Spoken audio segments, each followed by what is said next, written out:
My talk today is entitled The Spiritual Practice of Surrender. Let me start with two quotes. The first one by Ernest Holmes. I surrender all fear, doubt, or uncertainty and accept the gift of life today. End of quote. And the second quote is by Ernest Holmes, by Eckhart Tolle, sorry. If you find your life situation unsatisfactory or even intolerable, it is only by surrendering first that you can break the unconscious resistance pattern that perpetuates the situation. End of talk. In this talk, I want to deal with when to surrender, how to surrender, and what to surrender. But before that, let me give you something about the meaning of the term surrender. I'm familiar with two meanings of surrender, which are actually quite different from each other. One meaning is to give oneself up to another's power or control, suggesting defeat and powerlessness. And the second meaning, the one which I prefer, which is in line with spiritual teaching, is the deeper meaning is giving over or handing over to a higher, greater power by whatever name. Call it God, universe, spirit, source, love, etc.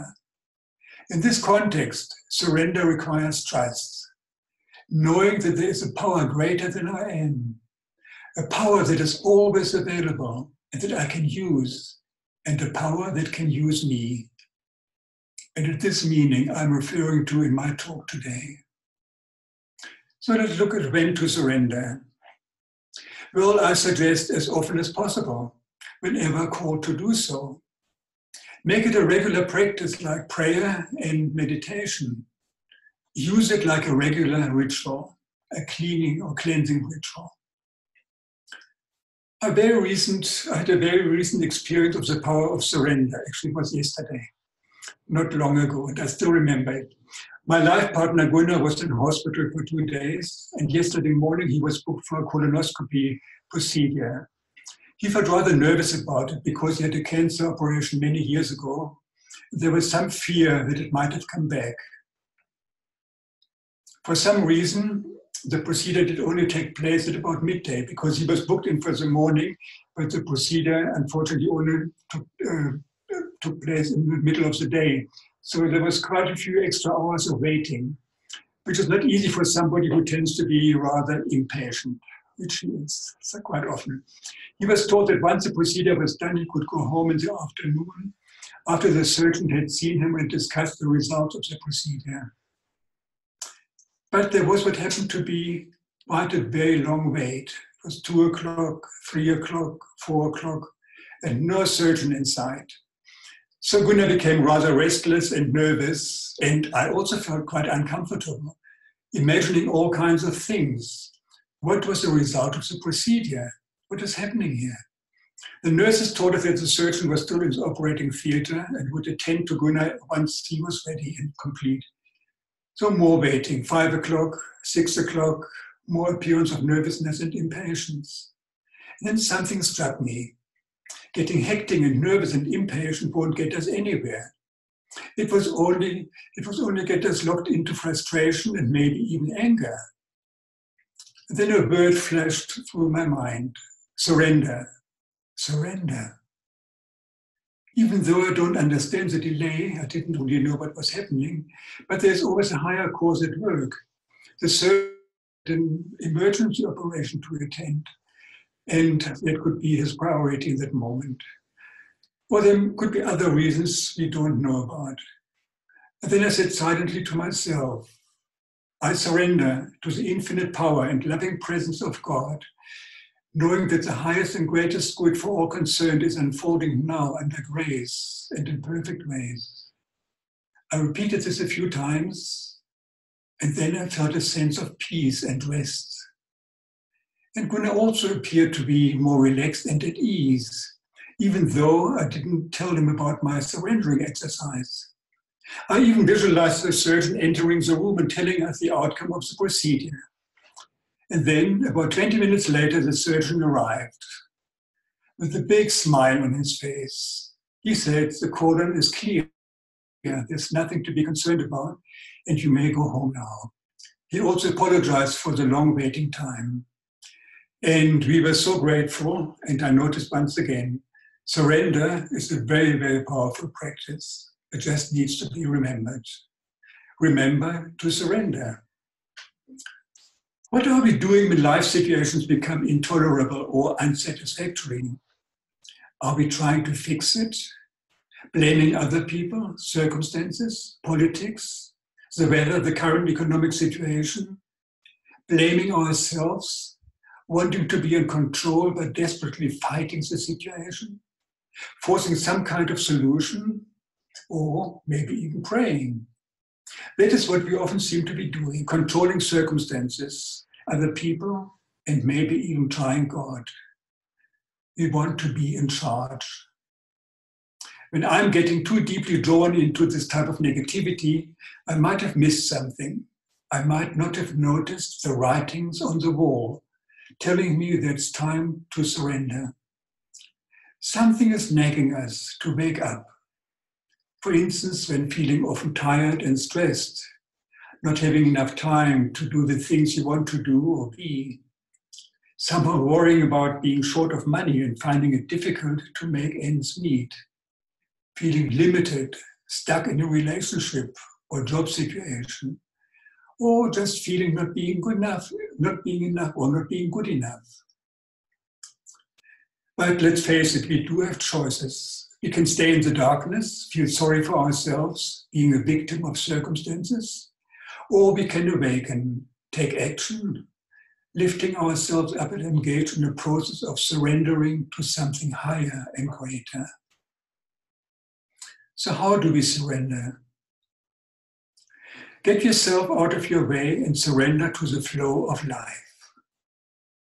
Life is for living. I believe that life is to be meant to live to the fullest, with ups and downs and whatever goes with it. A fully inclusive package labeled F-L-I-F-E, life.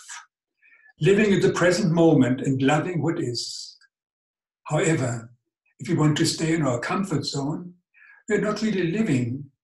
We may just be surviving, but we are not thriving, not living a full, flourishing life.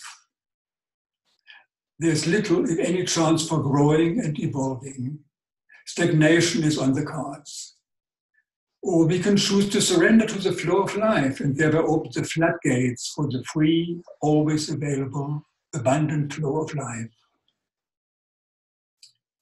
Have you ever felt that you're standing or being in your own way? I certainly have. When I'm filled with preconceived ideas about how things should or shouldn't be, I'm running around in circles. I limit myself to my ego mind, which has its own limited agenda, likes and dislikes. And so I stay with the known and pretend to be so-called safe by having repetitive experiences.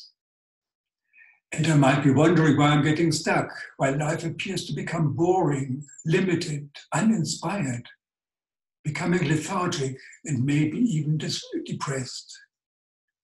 Albert Einstein said insanity is doing the same thing over and over again and expecting different results.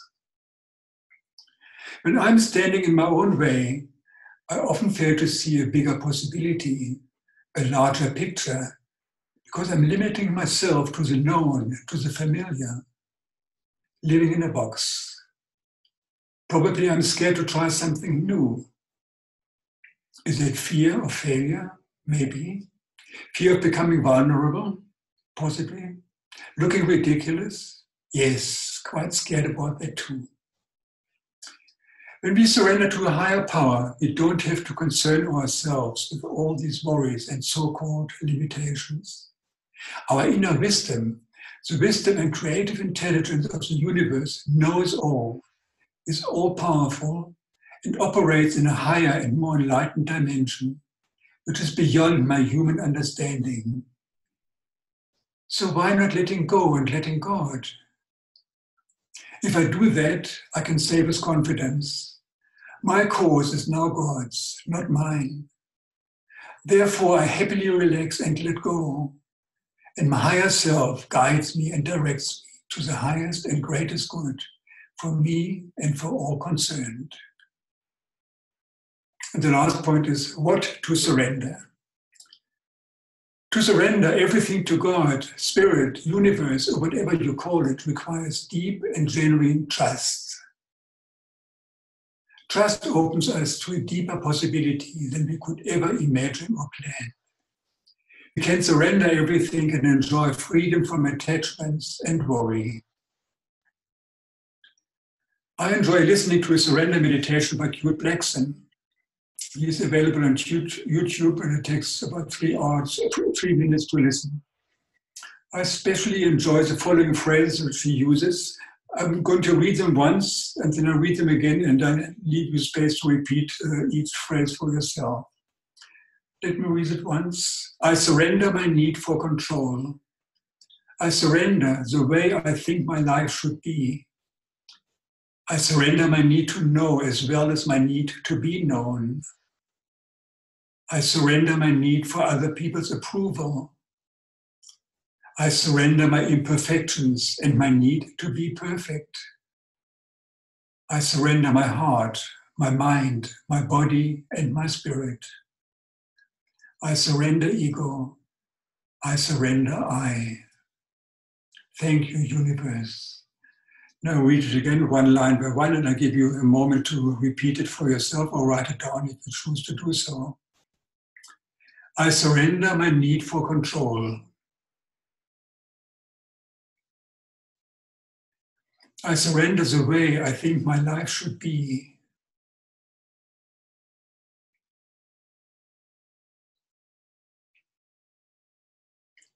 I surrender my need to know as well as my need to be known.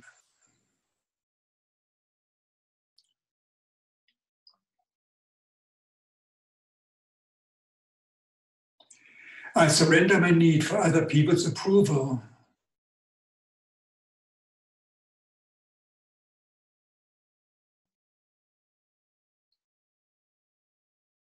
I surrender my imperfections and my need to be perfect.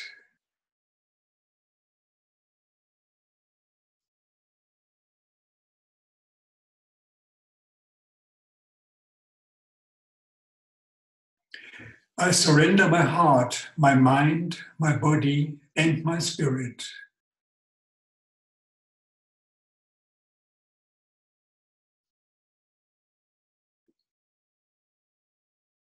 I surrender ego. I surrender I.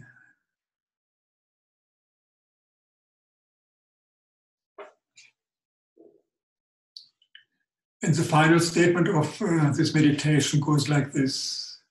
I ask only for the highest good to be made manifest for me and all concerned. I find this a very powerful meditation. Let me ask you, what are you called to surrender? What are you called to surrender? And imagine, how would it feel having truly surrendered? How would it feel having truly surrendered? Maybe relief, freedom, ease, joy, new possibilities, or whatever else. Let me close with an affirmation now. I joyously surrender to the infinite power and loving presence of God within me.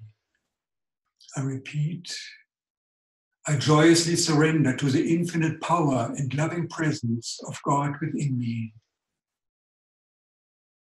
I suggest to repeat this affirmation often, ideally 100 times per day. And so it is. Thank you very much. I love you. Abundant blessings to you.